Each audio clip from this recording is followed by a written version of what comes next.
Mungu atawateketeza au atawaadhibu adhabu kali. Urakoze cyane. Bariko batubwira abantu muri kahise batubahirije itegeko ry'Imana, abantu bose batubahirije itegeko ry'Imana, Imana yagize yarabahanye. Rero hasi Korani gusa itwereka yuko abo bantu bahanye, ariko no muri Bibiliya baratwereka abantu batubahirije itegeko ry'Imana ingaruka y'abagizeko. Somaji ndashaka dusobereze Ezekiel 20:13 havuga ngo iki? Hari amajambo avuga ngo Ezekiel 20:13 havuga ngo iki? ariko ab'inzu ya Isirayeli, ab'inzu ya Isirayeli, ariko ab'inzu ya Isirayeli, ariko ab'inzu ya Isirayeli baragararije bari mu bugaragwa, bagendera mu mabwiriza yanje, ntibagendeye mu mabwiriza y'Imana, ariko bagaye ibyageze byanje, bagaye ibyageze by'Imana, kandi aribyo bibabeshaho, kandi aribyo bibabeshaho, ubyitondeye, ngo bibeshaho ubyitondeye, kandi n'amasabato yanje, kandi n'amasabato arayaziriwe rwose. Nuko rero icyamaramanza ko ngiye kubasuka k'uburake bwanje. Imana yagaragaje yuko igiye kubahana kubera batagize batubahirije itegeko ry'Imana. Mwibuke muri Korani twabonye ngo amri ya Mwenyezi Mungu lazima tufanye. Rero nunga abanyesirayeli batubahirije isabato, Imana yagize yarabahanye. Mu yandi majambo tumaze kubona muri Korani no muri Bibiliya abantu bose batubahirije isabato nk'ikiruhuko kandi nk'itegeko ry'Imana yuko abo bantu bagize bahanywe. Mbega inyuma yo kubona yuko abantu batubahirije isabato bahanywe, abantu nabo bayubahirije boba hariho imigisha baronka. So twabonye mu itanguriro yuko Imana niyo yahezagiye uwo munsi gusa, ngo ariko yaragize yarawejeje. Dusomere turabe muri Yesaya 5:8 haravuga ngo 13-14. Hari amajambo avuga ngo tugiye kuraba abantu bubahirije isabato hariho umugisha baronka.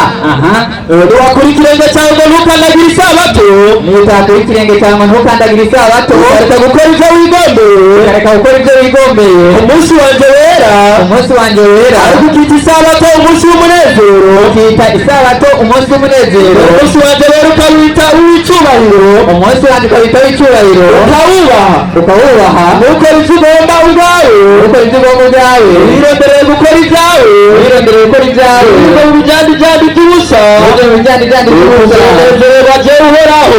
Nuko uzonezererwa jyewe uhoraho, nanjye nzoguha kugenda ujandagira ku mpinga z'imisozi yo mu gihugu. Igeze ngaho abantu bubahirije isabato bama hariho imigisha baronka. Mwombe Imana yabemereye ko izobahezagira muri Yesaya 5:13. Nashaka ngaha mwumvirize neza, ndiko ntanga amasomo yo muri Bibiliya no muri Korani. Ndashaka abaja kuza ngaha bisonge aya majambo bayitwereke, mu nyuma baraja kuza babwire ngo isabato yari y'Abanyesirayeli. Nshaka kubereka yuko isabato itigeze ihinduka. Kubera iki? Zaburi 89:3-4. Hari amajambo avuga ngo mu gitabo cya Zaburi 89:3-4 havuga ngo iki? haravuga ngo sinzova mu isezerano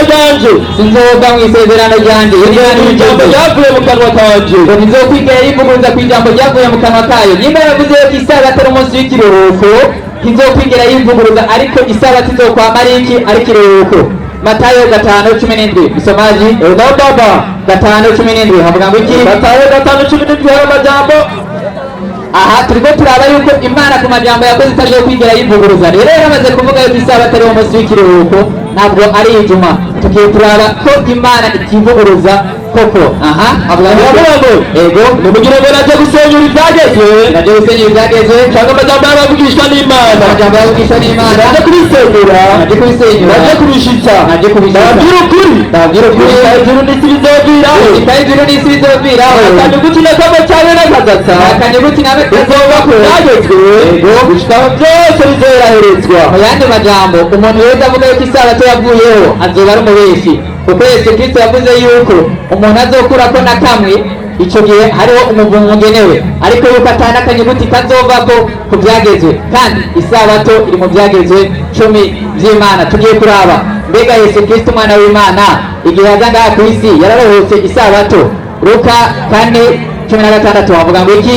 Hari amajambo avuga ngo Luka 4:16. Tugiye kuraba yuko Yesu Kristo nawe umwana w'Imana yarohotse isabato. haravuga ngo ati Nazareti yakuriye, yagiye Nazareti yakuriye umunsi w'isabato, umunsi w'isabato injira mu isinagogi, injira mu isinagogi, uko yamenyereye ava hasi ngo asome, uko yamenyereye ava hasi ngo asome. Mu yandi majambo isabato kari akamenyereye ko ari umunsi wo kuja mu isabato kubera ari ikiruhuko, akongera akaba n'itegeko ry'Imana. Rero Yesu Kristo nawe yararuhutse kubera ari itegeko ry'Imana. Ubu tugiye kurangiriza ngaha, mbega abamukurikiye intumwa ziwe nabo baba bararuhutse isabato? Turabiye mu byakozwe n'intumwa igice cya 13:42. hari amajambo avuga ngo bariko barasohoka, izo zari intumwa.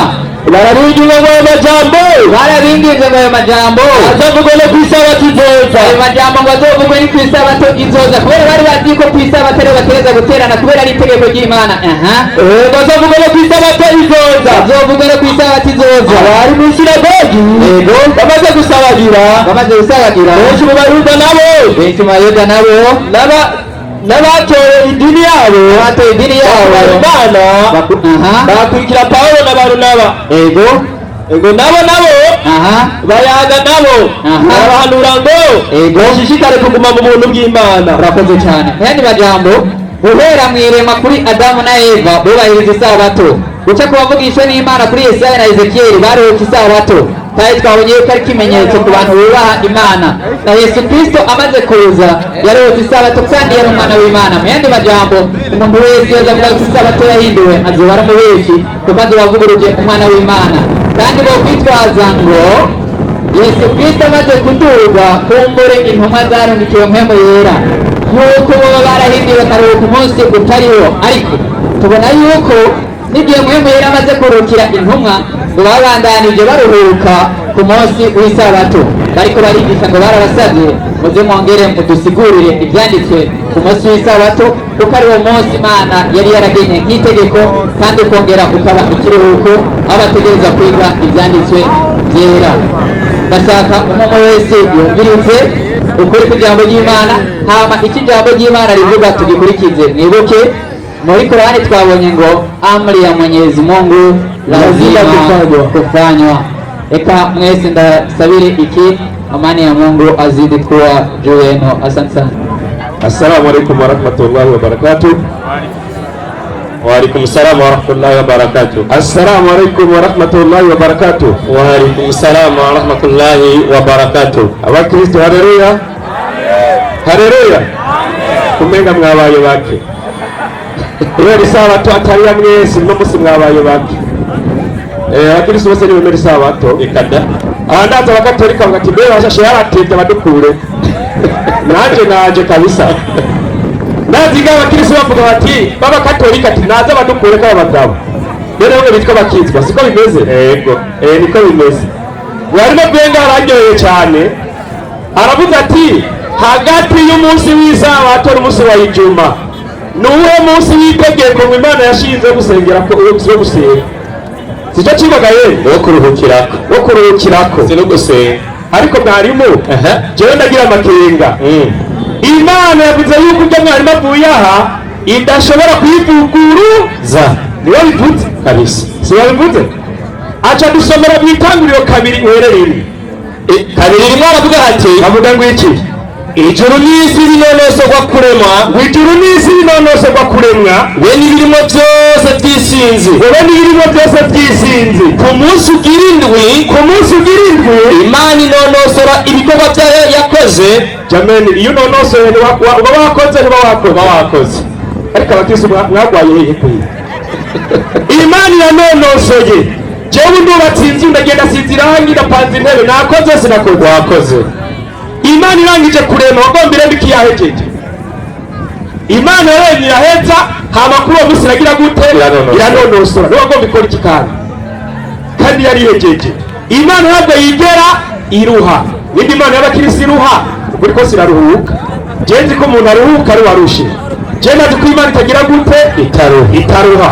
Aca aravuga ati Imana yaruhutse, kandi Imana niyo kwivuguruza kabisa. Reka ndayibaze mbega Imana wo kwivuguruza 3:16 itangurira nyene yasomye. gatatu cumi na gatandatu ku basoma n'abandika inyandiko za bibiliya. Ukunda mwigisha wasomye mu itanguriro simvayo ahantu hose ko wasomye gukosoza aho nyene aravuga hati aravuga hati ego kandi abarira uwo mugore Imana ibwira uwo mugore ati nzogwiza rwose umubabaro wawe ufise inda, nzogwiza cane umubabaro wawe ufise inda, uzokwama ubyara abana ubabara.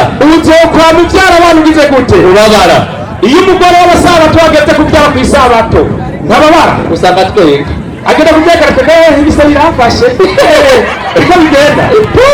Imana ati wa mugore uzokwama ubyara umeze gute? ubabara. Ko bataruhuka abagore b'abasabato ku isabato bageze kubyara. Komeza. hari abana bavuga hati yego uzokwama ubyara abana ubabara, uzokwama ubyara abana ubabara, kandi umugabo wawe uzomuranira inyota. oya bagira abagore baba ku isabato bagira abagabo babo inyota ku isabato bipapuro kandi nawe azokuganza. kandi nawe azokuganza. Abagabo baganzwa n'abagore nibyo rero n'abatera bagangije bashikanye icyagezwe. Komeza. arabana yaravuga ati abarira Adamu, acabwira Adamu nawe ati wumviye umugore wawe ukarya ku giti nari narakubujije, ntuze ukijyeko. uzaniye ivu umuvumo, umuvumo. Yego uzokwama urya ibirivamwo ubiruhiye.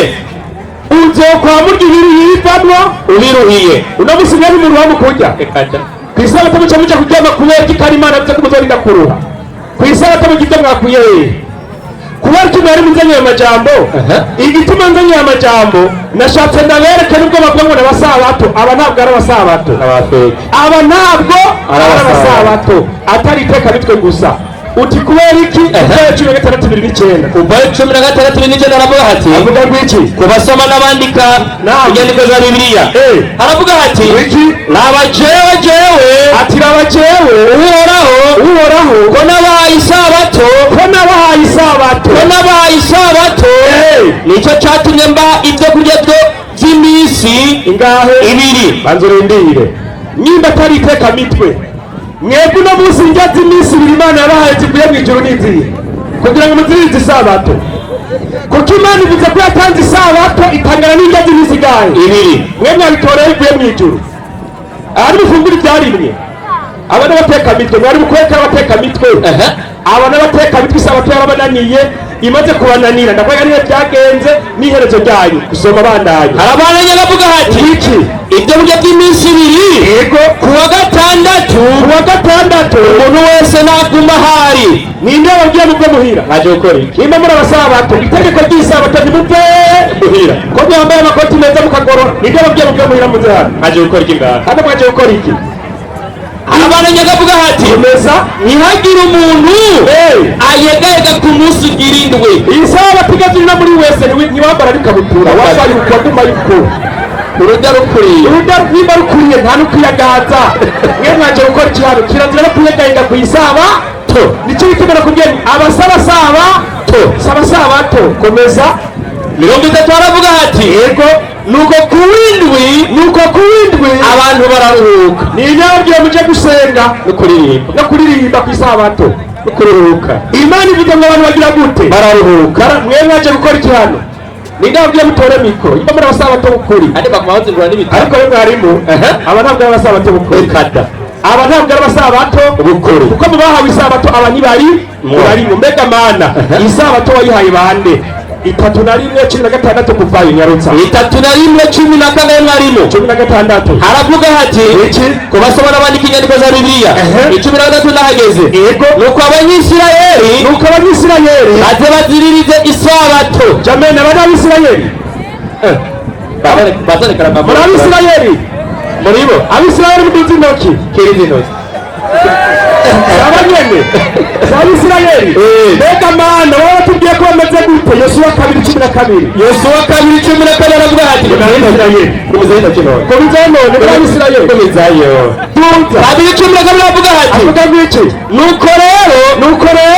nuko rero kabiri 12 Yosuwa kabiri 12 indwi 12 indwi 12 haravuga hati basoma no myereza Bibiliya icyo nicyo gitumye abisirayeli badashobora guhagarara imbere y'abansi babo kubera iki bakabinjika ibitugu imbere yabo kuko abanyisirayeli bahindutse ibivume tunzi intoki abisirayeli bahindutse ibivume tunzi intoki b'abisirayeli aba bagabo bacitse ibivume kuko isabato Imana yatanze ku Bisirayeli yarabananiye imaze kubananira Imana iragira gute irabavuma uyu nyene yasomye inyandiko zishi muri Korani yege muri Korani asoma 4:47 mwari musubirayo nawe nyerenge Imana yabagize 4:47 aravuga hati 4:47 izina ry'Imana nyene imbabazi nyene muwe yarutsa aravuga hati nahagaze marimo emwe mwahawe igitabo imwe muri byo twamanuye byemeza ibyo mufise imbere yuko dukebanya mu maso hanyu hakaraba inyuma canke tukabapfuma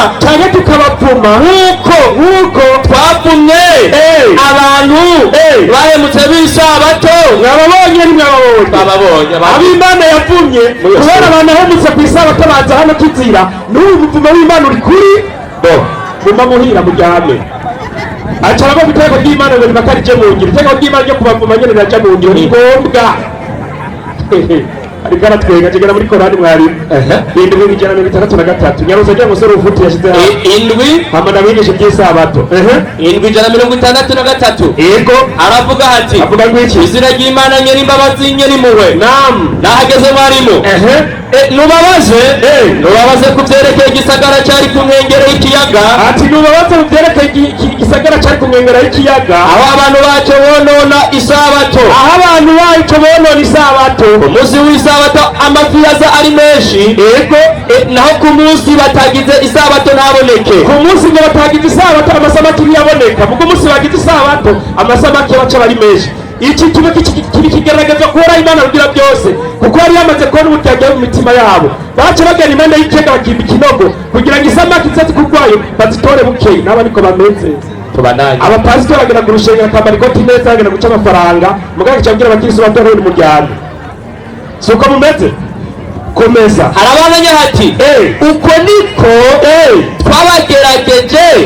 niko twabagerageje kubera ubwononyi bwabo bagabo ubwo bwononyi rero nkeneye kumenya mbega Bibiliya ibyaba bakoze ku isabato by'ubwononyi urabizi cyangwa ntubizi Amosi 8:3 yarutsa kubasoma inyandiko za Bibiliya kuko hari ibintu bagiye bakora bita abasabato ni ubwononyi gusa mw'isi nta cyiza mwigeze muzana ku isabato Amosi 8:3 nageze marimo kuri uwo munsi indirimbo zo mu ngoro kwanza cyane ni nababwiye mugenda ku isabato kuririmba banurindire acha tugira ngo Yesu akamenyero kiwe ngo yamayinjira mu sinagoga ku munsi w'isabato ariko nta namwe Yesu yinjiye mu sinagoga ngo aririmbe Yesu yatoye igitabo cya Yesu agira gute arasoma yemeye twebwe no munsi bavuye mu musigiti hari utasenze kada siku isabato twaseze nta kuruhuka soma hiyo 8:3 aravuga hati kuri uwo munsi indirimbo zo mu ngoro indirimbo zo mu rushengero wari wabadivemwe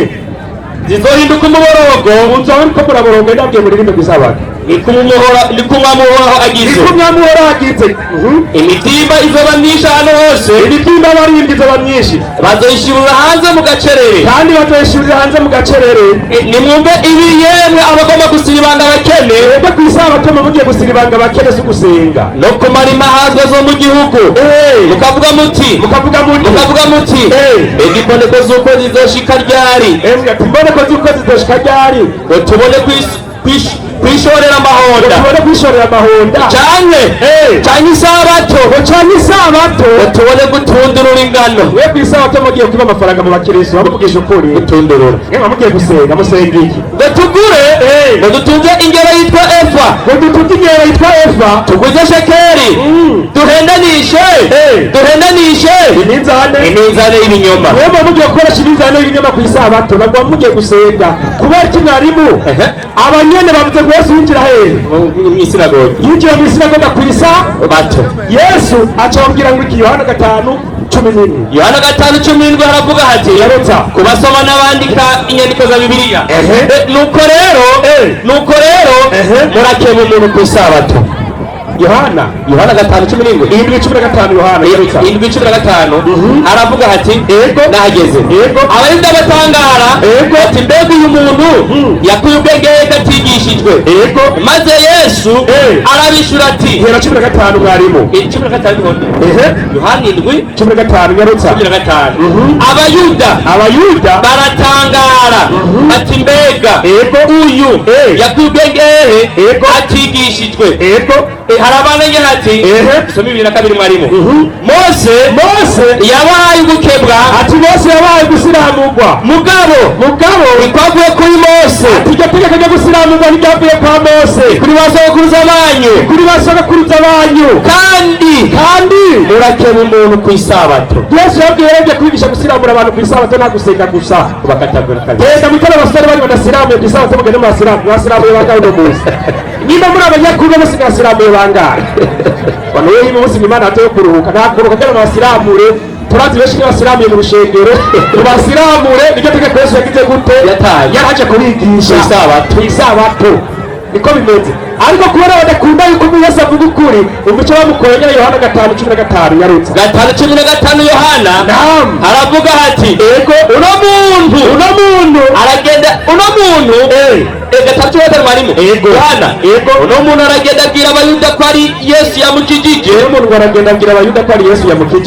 Nicyo cyatumye abayuda ari bo banyisirayeli bama Yesu kubera iki kuko yakoze ibyo ku isabato. kuko yakoze ibyo ku isabato Yesu arabwira ati data arakora kugeza n'ubu nanjye Yesu ndakora. mwabakirisi bagenda ku isabato mukore para kuryama na Yesu yavuze ati data arakora kugeza n'ubu nanjye ngira gute ndakora. Icyo nicyo cyatumye abasabato bacashaka kwica nde abari yavuga ati icyo nicyo cyatumye abayuda ari bo Isirayeli barushirizaho kurondera ingene bomyica kuko atakenyere mu isabato gusa ariko agata bafite Imana ko ari se bwite. maze ugezeho mwarimu aba bashatse kwica Yesu kubera yakoze ku isabato.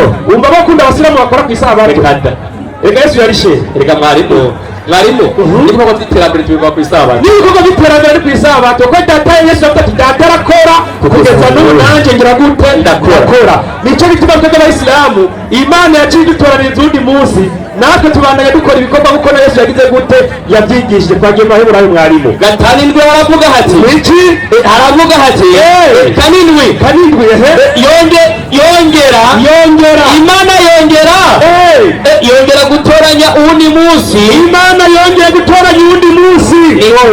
ni wowe reka ndakubwira rero Korani 6:2 umurongo wa mbere 6:2 umurongo wa mbere havuga hati ca ku 9 izina ry'Imana nyir'imbabazi nyir'impuhwe yemwe bemeye yategwa kamo k'isengesho ryo ku munsi w'ijuma. Imana ikivuga rero turi baramuka batera kamo ku munsi wa ijuma nimunyaragase kuri nahaza Uhoraho. Imana ikitubwira ko abayisilamu turi munyarwari yo gusenga munareke ibidandazwa. uwo mwanya wo gusenga tureka n'ibidandazwa. ibyo nibyo byiza kuri mwebwe iyo muba mwari mubizi. ati ibyo nibyo byiza kuri mwebwe mbere iyo muba mubizi. isengesho niryarangira twebwe ngo twarangiza gusenga muce mukwiragira mu isi murondera ingabirano z'Uhoraho. duce dukwira mu isi turondera ingabirano z'Uhoraho uko Yesu yatubwiye ngo data arakora kugeza n'ubu nanjye ndakora. natwe abayisilamu ku isabato turakora no ku munsi w'ijuma turakora. sasa gusenga hari ikiruhuko cyo gusenga mwarimu Tesalonike wa mbere mwarimu 5:17 fanya 5:17 nahageze ugezeyo haravuga hati musenge ubudasiba. n'abadivemwe musenge ubudasiba nabyo muruke musenge ku isabato gusa ikonje bibiri iti musenge ubudasiba ni inabye muruhuke mwabanebwe ubwo n'ubuteke twebwe mu gusenga Imana nta ropo paderopo nta kuruhuka. twe gusenga misi hose 5 ku munsi kandi iyo misi yose turagenda gukora kuko na Yesu yavuze ati dukore. aba rero kubera kimwe arimo atari abasabato abantu bigeze abasabato ahubwo hari umukecuru witwa Elena White yabahenze. Elena White amaze kubahenda abanza twita Adventiste giseciyeme cyuru kabisa bona bategereje kuza kwa Yesu. hari n'abesu yabwiye ngo ntazigira barabahenze bisagara taragaruka n'ubu bararindiriye amaso yaheze mu nzira ere n'abayitaragira nakinjira kizinjira mu kindi Yesu ataje mu bihumbi 2000 mwaraye mukanura Yesu muramurindira murabura amatongo baragurisha amatongo murajya muragurisha ngo Yesu araje n'ubu mwarabuze kuko adventiste kivuye muri advenire gutegereza mwarategereje murabura muca mushinga idini yitwa adventiste bisana ko siya kubera ko mwarimu aba ibyo barimo byose ari ibibazo reka nibaritire n'umubare yabo y'umugore yitwa Elena White mbega Elena White aba badivantiste b'umunsi w'indwi ibi batubwira n'iby'Imana cyane n'ibyande twagiye mu byandiko by'umunsi w'imperuka aravuga hati igihe cya 79 igitabo cyabo nyene ikintu cy'ukuri jewe gusa ikintu cy'ukuri nabonye muri aba bagabo nuko abadivantiste bo ku munsi w'indwi abadivantiste b'umunsi w'indwi bibereye munsi y'ibendera rya Satani ababibereye munsi y'ibendera rya Shetani mbega mutokoro ryari baye muze mu abasilamu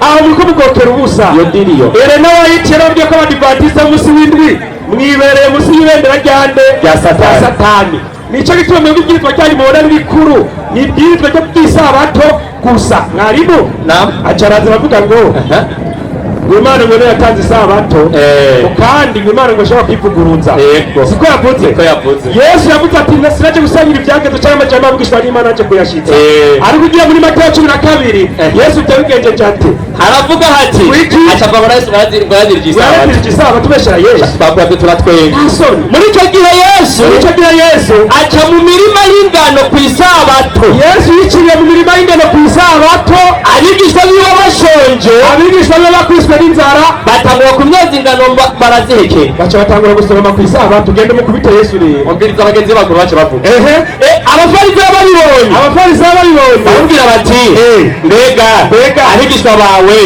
bawe bo bakora ikizira gukorwa ku isabato bakora ikizira gikorwa gukorwa ku isabato nawe arababaza ati Yesu arababaza ati naho murasoma icyo Dawudi yakoze aho yari asonzanye n'abari kumwe nawe mwari muri bigeretse ngaho abari resitora ntibagenda ngo bace muri resitora baraca kurya mugari bemera wabitetse aba ku isabato muri resitora baraca kurya mugo wabitetse yakoze ikosa abareni wabo dusanga wabo ndi ifari na kundi capati basanga n'imiduga yabirahembesha ku isabato bituma n'imiduga yabirahembesha n'abo dupangiye mwe tujabariya ku isabato rero ibyo bintu by'iteka mitwe Yesu yavuze ati datara korogeza n'ubu nanjye ndakora icyo gituma twebwe abasilamu nta munsi n'umwe waronka uhari iminsi yose no gusenga twongera dukora kabisa ubwo rero bazokere n'isabato byagenze abarimu bari hano assalamu alaikum wa rahmatullahi wa barakatuh wa alaikum assalam wa rahmatullahi wa barakatuh yati yavuga ngo isabato yari y'Isirayeli gusa mugo umusomyi umwigisha wanje yatanguye ngaha yasomye isomo ryo muri Mariko 2:7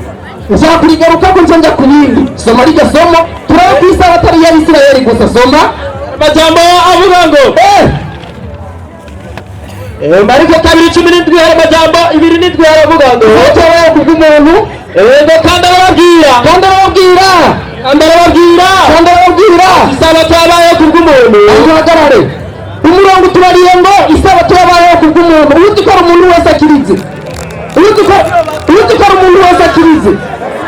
none abanibiki twabibonye Kurani yavuze ngo n'inkono ziteye isoni si jewe mumbabarire kubera yuko tuvuze isabato yabayeho kubw'umuntu usanga uwuzi wese ko ari umuntu isabato yabayeho kubwiwe kiya noneho rero muri ibi hariho akantu k'ubwenge iyo bavuze ngo abantu bisiguri abandi ari Isirayeli bisigura iki 23 guharura maherezo nibongana Abisirayeli umuriza Abisirayeli handitswe mu gihaburayo bisigura ngo abantu yani iyo bavuze ko ibintu byahawe Isirayeli mu yindi mvugo bisigura ko byahawe nicyo gituma amategeko 10 y'Imana yahawe Isirayeli none muti twese nituyubahiriza turi kumwe itegeko rivuga ngo ntugasambane ryahawe Isirayeli none uno munsi abantu bose bo kwisi mubahiriza iryo tegeko Bibiliya dusoma yahawe Abisirayeli none twese nituyemera nk'igitabo cy'Imana Mata Yohana 4:22 n'ujeyo havuga ngo mwebwe musenga icyo mutazi ariko twe dusenga icyo tuzi kuko nakiza gaturuka hehe mu Bayuda nibo abantu bahawe iby'Imana hanyuma bivira ku isi yose rero isabato yahawe Abayuda cyangwa Abisirayeli mu gihugu rero bisigura ngo abantu ibyo Idrisa ntabyarazi ndasabye ngo ikaramu yandike uwo murongo ntawe yari kumve ndabizi byari bwumve. Hanyuma rero genda shaka kuguma mu kigo ahita ko byari bwumve frere nimunamurabe mu maso byaciye byicata byari bwumve. Genda shaka ndashaka kugaruka mu kigo mugabo imbere yuko nsozera nkana gukosora ubucafu yasize ngaha ngo Yesu ngo yagiriye amyoza ingano ku munsi w'isabato ngo yari yagiye kwiba ingano. Yesu yariko arengana n'abigishwa hanyuma bamyoza ingano mu murima barahekenya. None ikibazo ndakubaza mbega ivyo bintu bakoze byari byemewe ntibyari byemewe? Ndavyerekana sindavyerekane? Ndavyerekana sindavyerekane? Gusubira mu byagezwe irukanga hariya igitabo bibiri na gatatu Yesu nta cyaha yakoze ibintu byemewe. Hari amajambo avuga ngo muri mwebwe nihagira ushika mu ruzabibu rw'uwundi, nihagira umuntu aca mu ruzabibu rw'uwundi, inzabibu ashobora kuzirira aho nyene, inzabibu azirire aho nyene uko agomba agahanga ariko ntagire izo atekera mu cyamuze atekera mu kugira ngo yikorere sawa. Kandi nihagira uca mu mahonda y'uwundi, ashobora kumyoza utwo ahekenya. Nyene Yesu n'abigishwa babikoze baramyoza utwo bahekenya gusa, ariko ntashobora gushira umuhoro muri bo. Bigeze bazana imifuko ngo bapakire mwimbure. Bibiliya iremera yuko uciye mu mahonda cyangwa mu masaka cyangwa mu ngano wamyoza utwo uhekenya hanyuma ukarengana. Yesu n'abigishwa nibyo bakoze, nawe tuza kuvuga ngo bari bagiye kwirengana ku munsi w'isabato. Murabonera abigisha Bibiliya yarabyemera. Izina ry'Imana rihabwe icyubahiro. Izina ry'Imana rihabwe icyubahiro. Ni ukuvuga iki? Umwisilamu yiyemera aza guhagarara ngaha yerekana ati ijuma ni umunsi w'ikiruhuko kandi w'itegeko ry'Imana. Ndarahiye nihagira umuyisilamu muri abo bashehe hariho abavuye Tanzania, harimo abavuye Kenya, harimo n'abarundi, nihagira umushehe umwe ahagarara akavuga ati agasoma amajambo avuga ngo ijuma ni umunsi w'ikiruhuko kandi ukaba itegeko ry'Imana, ubu nyene jambo umuyisilamu ndabivuga abantu bose bumva kandi byose wisubirako bakabibura bazoba barigisha b'ikinyoma kubera bigishije ngo ijuma ngo ni siku kuu ngo ni siku takatifu vyerekana mu bitabo muribuze n'akazi kanyu. Reka mbakwereke rero wa murongo batanga mwarimu ngo yani ijuma ngo ni umunsi uhambaye ngo w'ikiruhuko 62:9 mubwiriza hano yanditse ijuma si ibintu byo kuruhuka. Soma musomaji ani 62:9 hari amajambo avuga ngo sawa. Qur'ani nayo ikisema inasema nini? Tunyarutse numwe tugomba dusome abantu bazo ngo ijuma nabi nigishije abisilamu urumva ngo ijuma ngo ni umunsi uhambaye mugo umviriza ibintu byanditse muri Qur'ani. Miliyoni ntabwo wizeye kwa ajili ya sala siku ya Ijumaa n'umuhamagaro wo kujya gusenga nico mugenda ningoga kaja Mwenyezi Mungu ulimbaza Imana naacheni biashara tumuhagariki ibidafanya hivi mukora ivyo bora kwenu ni vyiza kuri mwewe iyo mnajua hivi basi fanyeni mwaye mubizi nimubikore. Ungiriza umurongo muri Qur'ani uvuze ngo mwebwe mw'abisilamu mwe nimwumva umuhamagaro wa Allahu Akbar ku munsi wa ijuma muce muhagarika ibyashara muce mwirukanga guhimbaza Imana hanyuma ngo ni byiza nimwabikora gutyo. Ikibazo ni uwo munsi wo mu ndwi bumvise wa kibaru batatu baja guhimbaza none ijuma wumva itandukaniyeho n'iyindi minsi kandi ikindi bavuze ngo bace bahagarika iki ibyashara muyandi majambo ni wari umunsi w'ikiruhuko kuko bari basanzwe bariko baradandaza bariko bararima none baciye bugara gatoya barasinga iminota 15 none baciye bagaruka kudandaza uwo ni umunsi w'ikiruhuko. Reka mugomba guhongera mwari isabato muri Qur'ani yawe nyene 4:54 ubusobanuro ugiriza isabato si ibyo byo kuja kuyayata. Soma aya majambo avuga ngo Mwenyezi Mungu atawanyanyua mlima juu wala maelezo 4:54 milioni nyene haya majambo avuga ngo imeita wala wasi anzia hapo hari umurongo w'akarongo k'ikaramu siku ya sabato. Ungiriza siku ya sabato yani Jumamosi, yani samedi Jumamosi imeitwa sabat Kiarabu. Ungiriza isabato Jumamosi mu cyarabu yitwa sabat sawa. Shabbat Kiyahudi mu Kiyahudi ni Shabbat Sabbath Kiingereza, mu Cyongereza na Sabato Kiswahili, mu Kiswahili maana yake. Sikiliza, ibyo byose tuvuze maana yake, ubusobanuro bwabyo, maana yake ubusobanuro bwabyo mapumziko. Haleluya. Mumbarize aba bashehe n'abasomyi n'abigisha cyangwa baje mu tekinike, jewe ibyo ndabisoma muri Korani, yiyumvire namwe ibyo byanditse muri Korani. Rero barambabaza cyane kuko kuva tanguye kwigisha mu misigiti ayo majambo nta munsi n'umwe arayigisha. Mwabisilamu mu mbari cyabona hano yahagaze avuga ngo nta munsi w'ikiruhuko kubaho. Mugo Korani nyene iramusesi ya gafu muri 454 yuko isabato mu Cyarabu yitwa Sabat, mu Kiyahudi Shabbat, mu Cyongereza Saba, mu Kiswahili Sabato, maana yake mapumziko. Ibintu byumvikana muri yego byumba, uza kubisobanura muri Korani y'ikirundi biranditse. Hanyuma rero twabonye yuko abantu bishe isabato kera barahanwe n'Imana. Umwigisha wanje ngaha yabisiguye muri Ezekiel 20:13. Imana yacitanga ibyo kugira ngo bigishe ku bantu bose bazobaho ntibaze bashinatisha isabato. Subira muri Korani, jewe iyo ndiko ndigisha isabato nkoresha kenshi Korani kugira abo bashehe bareke kuza barahenda abantu urumva ngo oya, nkoresha Korani kuko Bibiliya yoyo irimo amasomo 102 avuga iby'isabato. Uharira aza kumva umwanya ndayadondagure yose 102 muri Korani niyo nkoresha cyane kugira aba bagabo ntibaze ngaha guhenda abantu.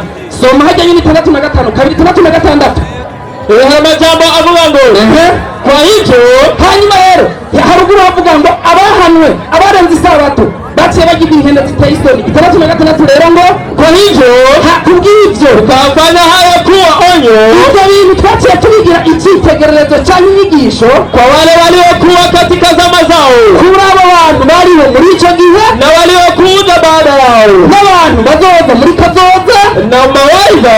Kandi icyo tubigira inyigisho cya Mungu ku bantu bose bubaha Imana. Bisigura iki? Abantu bariho muri kiriya gihe bahawe iteko ryo kwirinda gusuzugura isabato, n'abazoza muri kazoza hamwe n'abantu bose bubaha iki Imana. Niyo mpamvu kandi isabato no gusuzugura isabato ni ubugarariji, kandi umuntu wese yagararije amategeko y'Imana azohanwa n'Imana ku munsi w'urubanza. Niyo mpamvu nabwiye abayisilamu yuko atamurongo n'umwe muri Bibiliya cyangwa muri Korani uhakana isabato ngo yerekane yuko ijuma ari uwo munsi w'ikiruhuko. Yaciye abeshera Yesu. Haleluya. Yaciye abeshera Yesu ngo yarakuye isabato, ngo yarakoze ku isabato. Yesu yakijije umuntu, ukije umuntu n'igikorwa kimwe mu kijyanye no gusenga, ubwo si kwica isabato. Ahubwo Korani, Korani 345 twumviriza ko Yesu yakuye isabato n'ingoga hadampaye umunota umwe. Umviriza Yesu, abantu babeshera Yesu. Soma amajambo avuga ngo Yesu arika 40 sigara umunota umwe. Abantu babeshera Yesu yakuye isabato. Iyo Korani itwereka yuko Yesu mu minsi 40 yamaranye n'abigishwa ntiyigeze ahirahira ngo akureho ubweranda bw'umunsi w'isabato. Bisigura ngo Yesu isabato yayisanzeho arayubahiriza, kandi n'inyuma yiwe bakomeje kuyubahiriza, kandi abantu bose bubaha Imana bazokomeza kubahiriza isabato gushika ibihe byose. Ndasubiyemo, umuyisilamu yiyemera aza kuzana inyandiko yerekana yuko ijuma iteko ry'Imana nje mu muyisilamu babibuze bace baza tubabatize. Izina ry'Imana riho gicyubahiro. Amen. Assalamu alaikum wa rahmatullahi wa barakatuh. Alaikum assalam wa rahmatullahi wa barakatuh. Ashimagizwe uhoraho muremyi w'ijuru n'isi, imigisha imhezagiro bije kumutuma Imana Muhammad sallallahu alaihi wasallam. Ndanezerewe cyane gushikanaho muri cyo mvuga kuri ujya muvandimwe avuye ngaha ahavuze ati ikinahereje ko uri twamwereka wahantu ko ijuma ari itegeko waca umuki aca umuyisilamu. Nicyo kinahereje ko banza tuzi uri kurancanga wewe Peter we naye abantu yaje kugira ngo anyoka isi atari cyo ngagahe akamutangura akazi kawe. Nagomba mubwire nyimba ushaka uwo murongo werekana ko ijuma ari kiruhuko ku itego ry'Imana uca uba umwisilamu nagomba nkubwiriza ku mirongo 100%. uti kubera iki? subiramo inyandiko 62 umurongo w'icenda wari watazi wenyene ndayigusobanure neza nce nimanukira nsubire kurya byose waciye. twagiye mari 62 19 62 umurongo w'icenda Qur'an a'udhu billahi minash shaitani rajim bismillahir rahmanir rahim. haravuga ati havanga iki? mwabemeye umviriza Imana niriko irabwira Muhamadi abwire abemeye Imana ko ari imwe rudende na Muhamadi ko ari intumwa y'Imana. aha byaje mu itegeko ntibyaje mu gusaba, byaje mu itegeko. bandanya. nihategwa kamo ku isengesho ryo ku munsi wa ijuma, nihategwa kamo ku isengesho ryo ku munsi wa ijuma, nimunyaragaze kuninahaza Allah, nimunyaragaze kuninahaza uhoraho. munareke ibidandazwa. muca munareke iki? ibidandazwa. aho bije n'itegeko mureke, apana mukweca ne mureke aho nyene ibidandazwa. ibyo ni byo byiza kuri mwebwe iyo mwari mubizi. ibyo ni byo byiza kuri mwebwe iyo aba mwari mubizi. banza utuze ngaha, iyi aya ntabwo yaje nk'igisabo, yaje nk'itegeko yuko hageze isengesho rya ijuma dutegerezwa kugira gute? tugenda guhimbaza uhoraho umuremyi w'ijuru n'isi. ataraza washaka ngo kubona ikiruhuko ngo ca ijuma ngo ku bayisilamu. nagomba nkubwire twebwe ntabwo turabanebwe ku guhimbaza uhoraho. mwarimo gusomera 5:17 Abatesalonika hera 16. Tesalonike wa mbere. wewe ngo batondebye nkawe mana yanjye wo kudasiba kurya uzotuza umuzi wose cyenda hagiye kurya hanyuma ugatwega no gusenga. twebwe dusenga ubudasiba 5 ku munsi. twagiye Abitesalonike wa mbere 5:17 hera 16. munezerwe iminsi yose. uzoca uvuga uti rero ko twebwe twemeye kunezerwa ku isabato gusa, iyi ni iminsi niyo kubabara. bandanya. munezerwe iminsi yose. munezerwe iminsi yose. musenge ubudasiba. mwambe mukenguruka muri byose. kuko icyo ari cyo Imana iragomba ko. Imana muri bivuze iti munezerwe iminsi yose kandi musenge ubudasiba kandi murashima iminsi yose, kubera ko kwita Imana ari byo bagomba ko. kubera iki muje muri hepo mukabanza mukaza murahuka? wowe uruhuka ku ruhusha rwanjye. Imana ikubwira iti musenge ubudasiba, uje kuruhuka. uri umunebwe wewe? senga ubudasiba wewe. acaraza aravuga ati, acasoma Korani 2:65 abantu bahanywe kubwo kwica itegeko ry'Imana. byari byagenze gute? wowe 61 twumviriza imbere y'uko bahanwa bari bakoze ikosa irihe? bari bakengereye nde? bari bakengereye iriki? kugira ngo tumenye, kugira ngo bahindurwe izo nkende. tuce turaba n'izo nkende ni bande? ubu nye twe twerekanye ko ari abayisilamu cyangwa ari aba mugaje nazi ndanda neza tuza gusanga ari inkende zatonze ziva muri Isirayeli. mu mwanya turazibona. twigire mwarimu. 2:61 twagiye ati nigihe mwavuga muti yewe Musa dushobora kwihanganira indya z'ubwoko bumwe. aba rero n'abagabarije no kuri Mose bamwe bamupinga, twebwe ntidushobora kwihanganira indya z'ubwoko bumwe. ati dushobora kwihanganira indya z'ubwoko bumwe zivuye mu ijuru. bandanya. nudusabire ku muremyi wawe ibimera myiza. uranyumvira? bahawe bonisi y'ibyo kurya bivuye mu ijuru. bake batangura kugaragaza ati Mose ibyo byo mu ijuru turabihetse, dusabira ibiharage n'ibijumba. bakunda ibijumbu cyane, ukazumva amata barayahetse bariko birura ngo n'amata y'isoya. ngo dusabira imboga n'amoko y'imyungu yayo. mwarimu aho nyene aba ejo bavuze ngo urya byibushe ngo kubera icyapati, aba bikundira imisoma, irengarenga, imyungu, n'ingano zayo ukaza wumva mu ingano amata y'inka bakayaheba bagaca bibura ngo n'amata y'ingano. uduha n'ibitunguru byo gushirana. uranyumvira? bikundira Musa arababwira ati ibifise agaciro ubigujije ibitagira agaciro. ibintu bimera ngaha muriko mubiguzi bivuye mu ijuru. nimugende mu gisagara muzoronkamo ibyo mwasabye. nimugende mu gisagara muzoronkamo ibyo bijumbu niyo myungu mushaka. bandanya. maze guhera ico gihe baca bambikwa icayi n'ubukene. maze mw'ico gihe baca bambikwa icayi n'ubukene. ni nayo mpamvu umunyisirayeli ahari hose aba ari umushumba nta gihugu afise. bandanya. batahukana ishavu rikomeye kwa Allah bitumwe nuko bagenda bashapuriye uhoraho bitumwe nuko bahora bahakana amajambo y'uhoraho Allah no kwica intumwa z'Imana. abakazi kabo nako gupinga amajambo y'uhoraho n'ukwica intumwa z'Imana.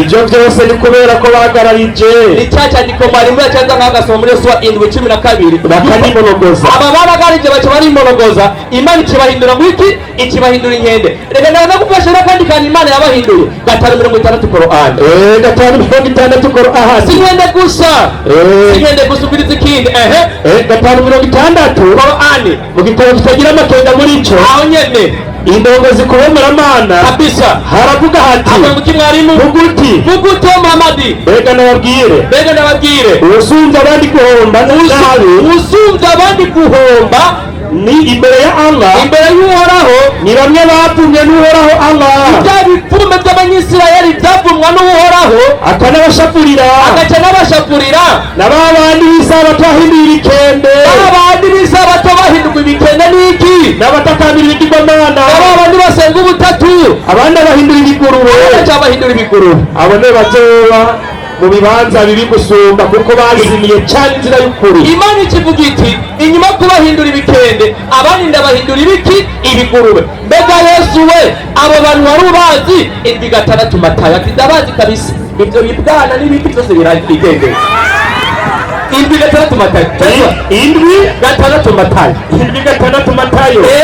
si jewe Oya, si jewe ni twagiye haravuga hati ibyera by'Imana rero bakora ko biyita abanyisirayeli atari bo. Ni ukuri kw'Imana mushake mu basaba amakaranga muntu yabo yanditse ko ikora abarundi, abo mu Gatumba, abo mu Kinama, abahe wanashima n'ubu ndayizi karanga muntu niyo mu Burundi. Mugana w'itabona umunyisirayeli wo mu buhemu Imana ikimuhindura ikigurube ibahindura n'inkende. Niyo mpamvu zo kuba abazungu badutuka ngo turi inkende, kubera ko bamaze gushika ino z'abatorotse muri Isirayeli zihitira mu Burundi. Twagiye mwarimu ati ibyera by'Imana nimukabihibwa. Yesu wataraye kubita ibigurube atabita ngo ibyera by'Imana nimukarihe ibibwa kandi n'imaragarita zanyu muziterera ingurube, muzaziterera ingurube zashyize ngaha mu Burundi.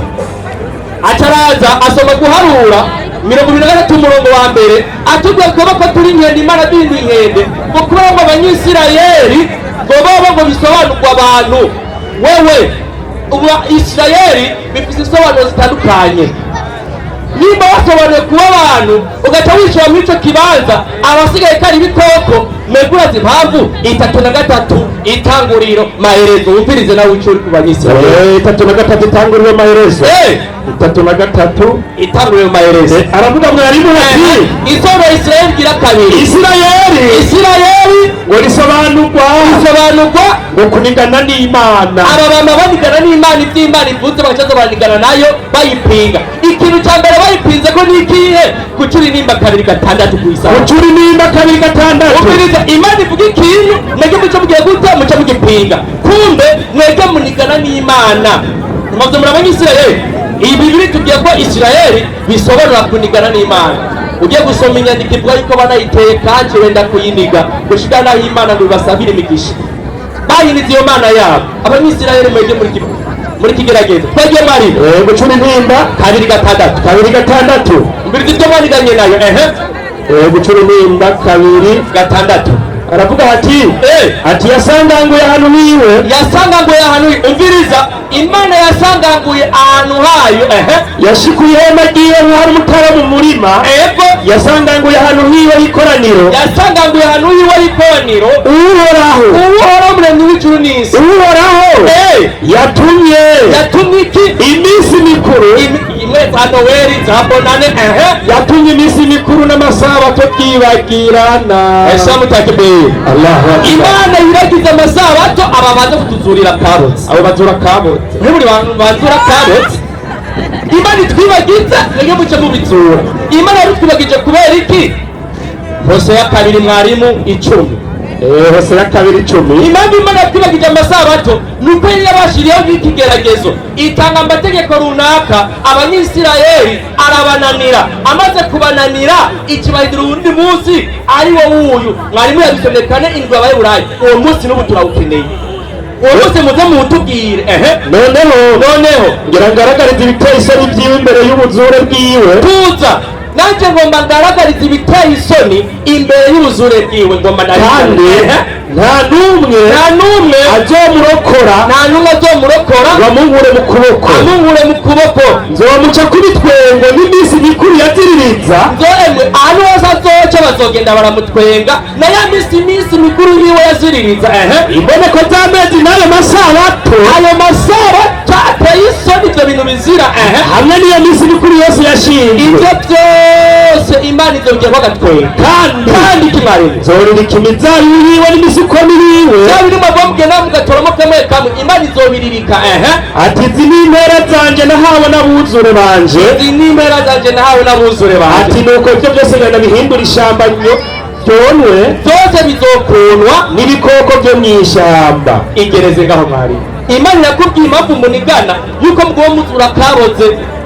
1:13 Yesaya hanyuma cemana Yesaya 1:13 ati yasaga Yesaya 1:13 nyaruka mwari. Yesaya 1:13 na kidamo isikia hiyo.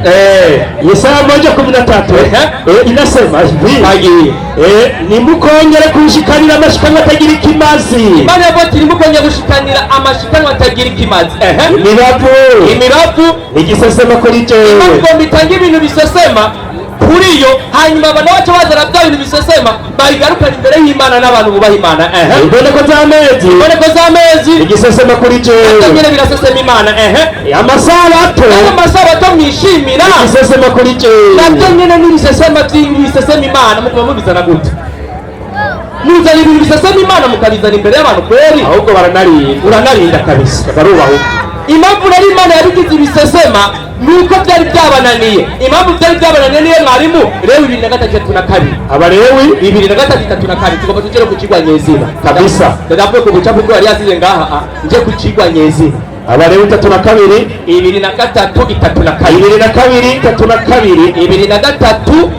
2:3-2 mbere turuwa twande. Naam, aravuga hati uwo munsi uzubabera isabato yo kuruhuka bihebuje,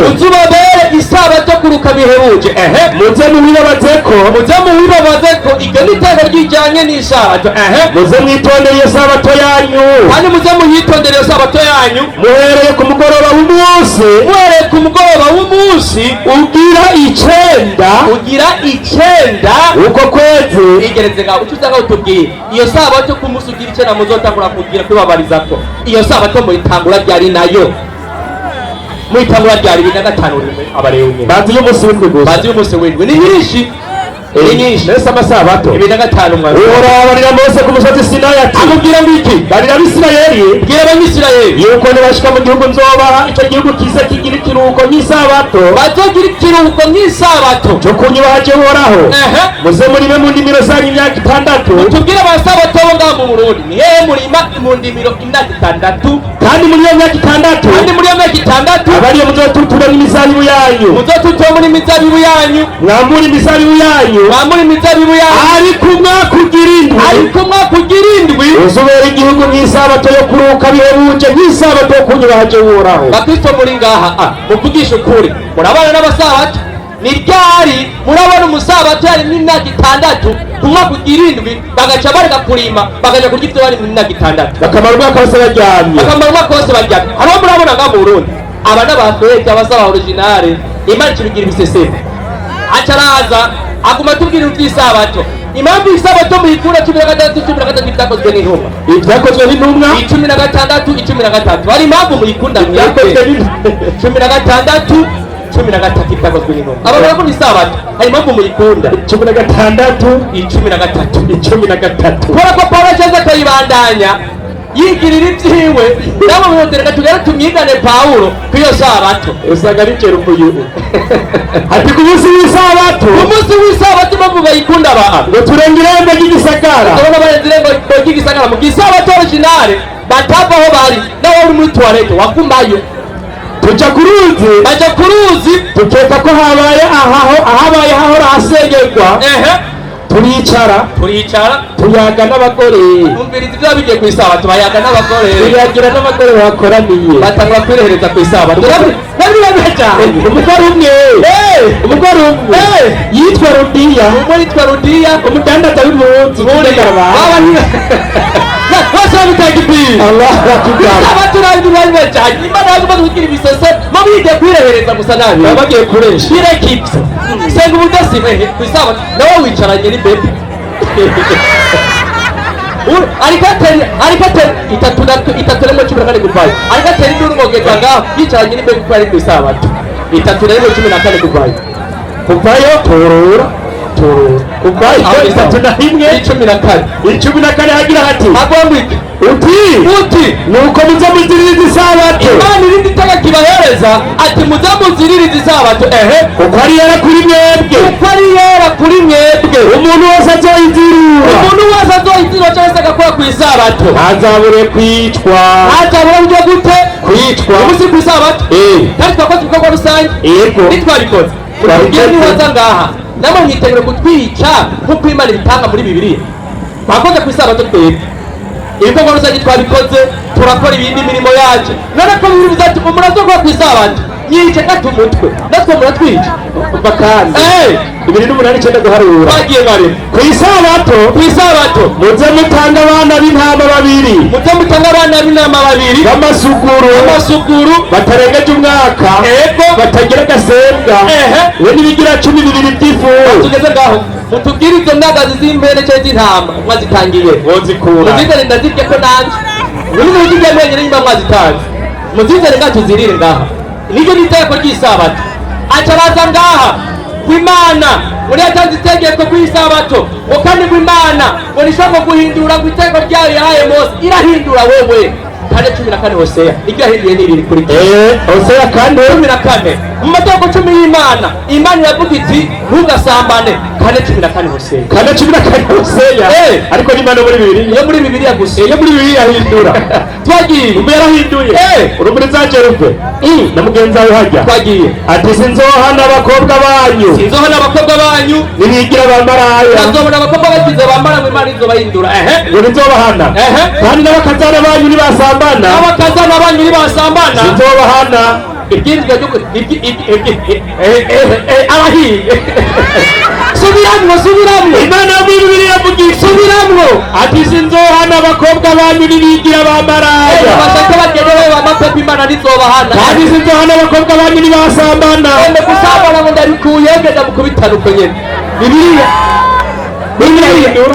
aho nihinduye aratweza urongeye mwarimu twigendererewe 2003 reka kwanza mbanze sobanura ikintu ngaha ikintu agomba gusobanura twumvikane neza isabato n'umunsi isabato yashyizweho nk'ikigeragezo ku bantu ni nayo mpamvu Imana yaciye ishyiraho n'amategeko ajyanye n'isabato kandi ugiye kuraba ayo mategeko ajyanye n'isabato abantu nibo yashobora uko muronka imbere wamutanga buri sabato uko muronka icyo mutanga ku isabato uko aba wica bakoze ntibikunda twebwe nk'abayisilamu Imana itubwira gute muri Bibiliya 6:6 mwarimu Yesaya 66 iyi nyandiko baranayikunda bagabo muranayikunda cyane twagiye 6:6 Bibiliya iravuga hati yarutanga kandi reka muri 2002 kuko nk'uko ijuru risha n'izisha ibyo nzoramo bizohora imbere yanjye ni ko urubyaro rwanjye n'izina ryawe nzohora ni kuhora hagize igihe kizoza uhereye mu mboneko z'ukwezi ukageza mu mboneko z'ukundi no guhera ku isabato ukageza ku yindi abantu bose bazohora baza kusenga imbere yanjye ni kuhoraho agize kumva ku isabato kugeza ku yindi twebwe abayisilamu twama imbere y'iki y'uhoraho. Assalamu alaikum warahmatullahi wabarakatuh.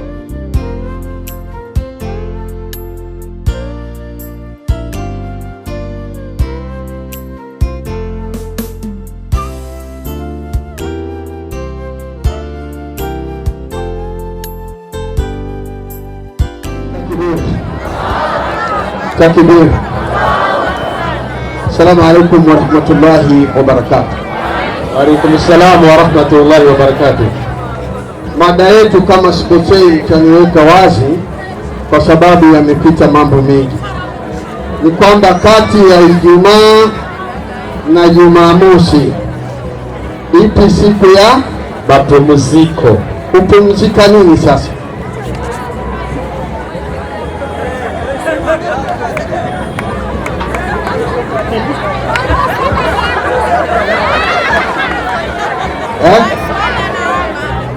Sio kuuliza, nijue kwanza, nisije kuwa nikasema kupumzika kutokwenda kazini au kutokuwa wapi. Kupumzika nini ili niweke swali. Assalamu alaikum warahmatullahi wabarakatuh. Wa alaikum salam. Kwa maana nilisema mimi elimu mbali na kukelele mbali. Hoja yetu ni kwamba Ijumaa na Sabato ipi siku ya kupumzika?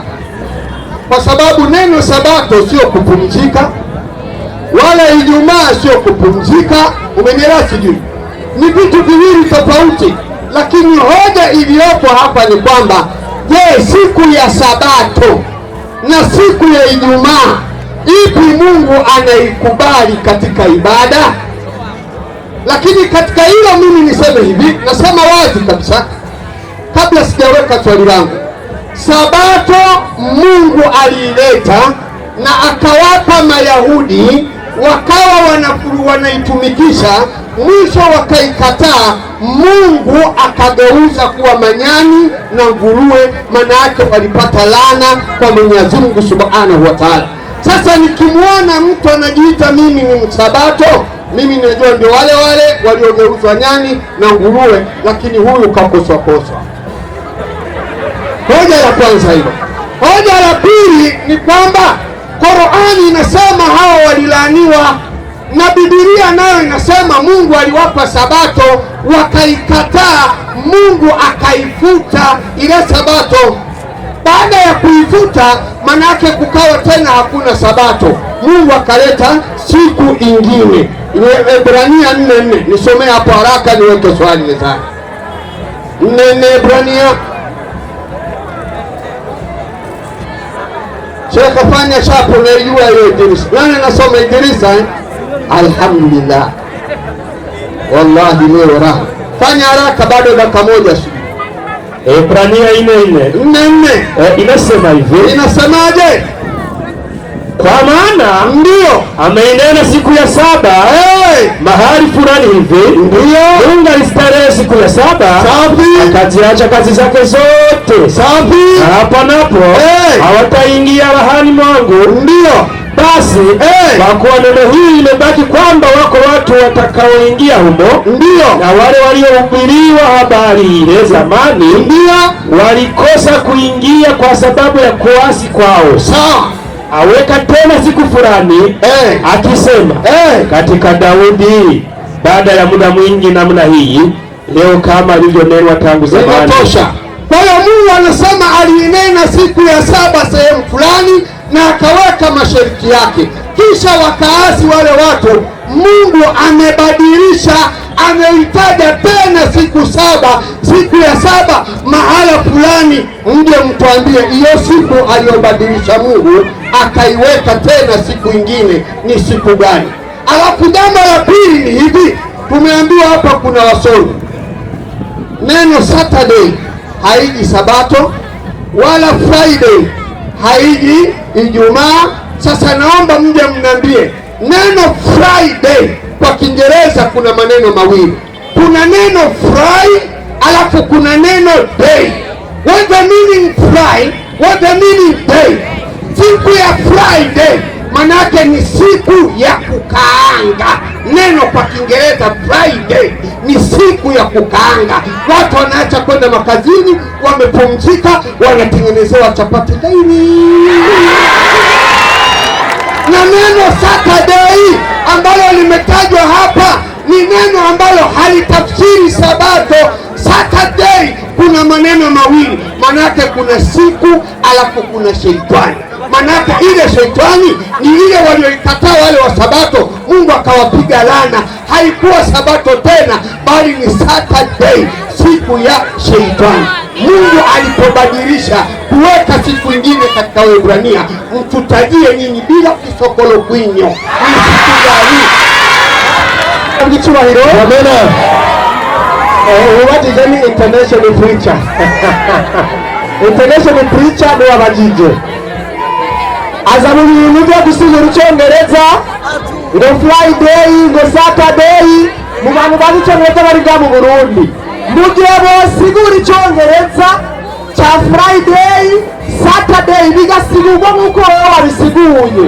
Abo bantu genda umwigisha ndabigisha, sinobaha ubusa gusa, ariko nobafuta mu ishuri. Abo bantu baba ari inkandagira bitaro, mu Kirundi babita inkandagira bitaro. Niba Friday bisobanuraga umunsi wo gukaranga mukamura ikigoro, waba ari Icyongereza. Uguru kunakareza umwanya, genda muri dictionary muri telefone yawe wandike Friday urabe the meaning. The meaning of Friday, what does it mean? Ntabwo ari umunsi wo gukaranga, my friend.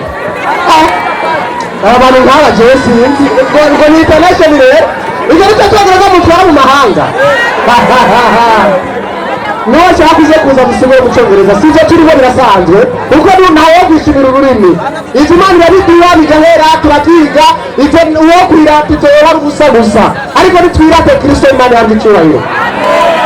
Ku bw'ibyo rero yaragize ikibazo ati mu Baheburayo 4 ku murongo wa 4 Imana ivuga ngo itoranye uwundi munsi, ati none uwundi munsi ni uwuhe? Icyo kibazo cyawe. Ariko imbere y'uko kwanza ndamusigurira ayo majambo isomo ku rindi, ngira mpamvu ndamugaruye kwanza mu majambo y'inkomoko mu Giheburayo cyangwa se mu Kigiriki. Hari amajambo abiri ariko haravugwa. Ubwa mbere isabato y'umunsi w'indwi mu Giheburayo bayita Sabath. Urabyumva? Bayita Sabath. Kandi iyi sabato ntabwo iza kuba ari isabato y'ibihe byose. Ubwo isabato y'ibihe byose bayita katapauwo. Imana ni isabato y'ibihe byose. Aha rero Pawulo genda musome kiriya gice cyose ariko aragereranya Abisirayeli bava muri Egiputa bajya muri Kanani. Babwiriza kuva muri Egiputa mu buja bakaja i Kanani aho bazoruhuka ibihe byose, aribyo bita katapauwo. Mu Kirundi byose bisigura ngo ikiruhuko, ariko hari ikiruhuko katapauwo, ni ukuvuga ngo ikiruhuko cy'ibihe byose, akaba ari ikiruhuko sabatismos, ikiruhuko cy'isabato. Aro Pawulo ariko arerekana yuko nabone bazobwiga ubutumwa bakava mu isi bakazorora ikiruhuko cy'ibihe byose n'ijuru. Ariko aragereranya ijuru no muri Kanani, akerekana isi no muri Egiputa. Nuko Abisirayeli babwirizwa kuva muri Egiputa bakaja i Kanani, niko natwe tubwirizwa kuva mu isi tuja mu ijuru kugira ngo turuhuke ibihe byose. Isabato yitwa katapauwo. Wewe kuwa msomi bana. Subira mu majambo rero, subira mu majambo, soma icyo gice rero. Aha gatatu indwi yavuga ngo aha ndanje kugushyira ku ishure wewe international preacher. Aha havuga gute? Haravuga ngo umbiriza neza mukurikirane. Ngo nuko umbiza ngo nuko isezerano ryo gushika mu buruhukiro bwayo, isezerano ryo gushika mu buruhukiro bwayo Imana avuze ryari isezerano ryo kuva muri Egiputa bari bafise gushika mu buruhukiro bwayo ariyo hari hehe muri Kanani. Rero Paulo avuga ati n'uno munsi buracyariho, ubwo tuba turagabizi tuja mu buruhukiro bwa bw'Imana, mu buruhukiro bwayo buracyariho n'uno munsi.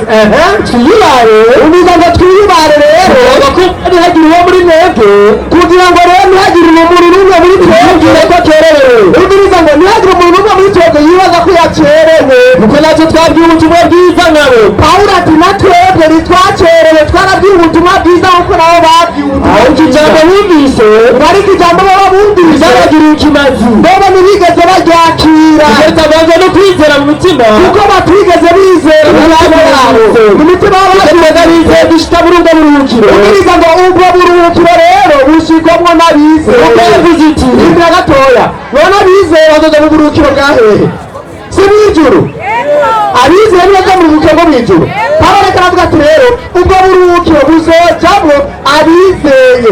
Atagereranya rero ubwo buruhukiro n'uburuhukiro bw'isabato. Akavuga gute? Ati indwi yongera gutoranya uwundi munsi. Indwi rero akavuga ngo yongera gutoranya uwundi munsi. Aha niho byabacanze. Muga Pawulo yavuze ngo natwe twabwiye ubutumwa nkabo ngo kandi ntihagire n'umwe muri mwebwe yibaza ko yacerewe. Akavuga ngo yongeye gutoranya uwundi munsi. Niwo uyu munsi.